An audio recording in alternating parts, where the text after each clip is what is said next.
There are a variety of file formats that you might run into when you're working in Photoshop. When you start with a photograph, the most common formats are JPEG and RAW.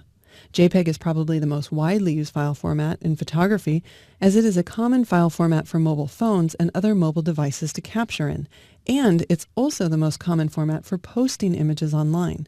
However, the JPEG format is a compressed format.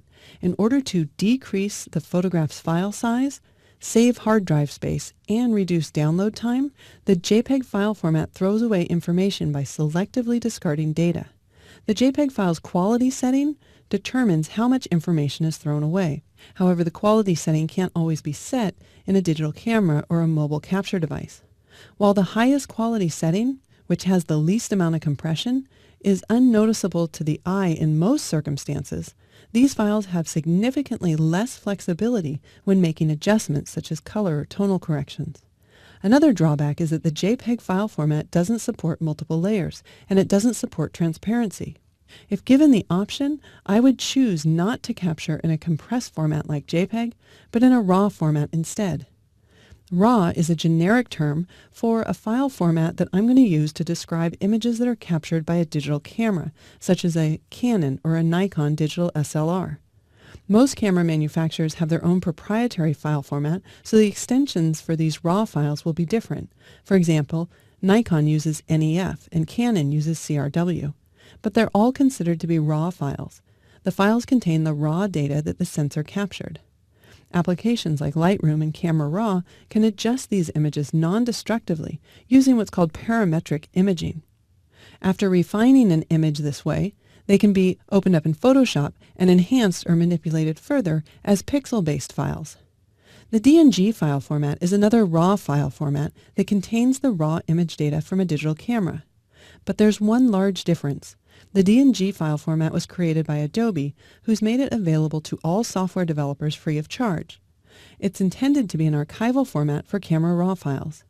Any RAW file can be converted to this non-proprietary DNG file format using Lightroom, Camera Raw, or the free DNG converter. Many photographers convert their images so that they're not locked into a camera manufacturer's proprietary format. The two most common file formats when working in Photoshop are TIFF and PSD. The benefits of saving in either of these formats is that neither of them use lossy compression. They don't throw any information away from the file. They do use compression, but it's not lossy like a JPEG, so it won't lower the quality of the image. Both the TIFF and PSD file formats can save everything that you can make in Photoshop, including multiple layers, type, shapes, alpha channels, smart objects, and more. The maximum size that a PSD file can be is 2 gigabytes, whereas a TIFF can save a file up to 4 gigabytes in size. If you're working with applications such as InDesign and you want to access the layers after placing a file within an InDesign document, you'll want to use the PSD file format in order to access those layers. PNG is a popular format for creating web graphics. It is limited to a single layer, but it has excellent transparency support, so even though it's a flattened file format, you can still have 256 levels of transparency in a PNG file. The GIF file format is also an excellent format for web graphics. It is limited to a single layer.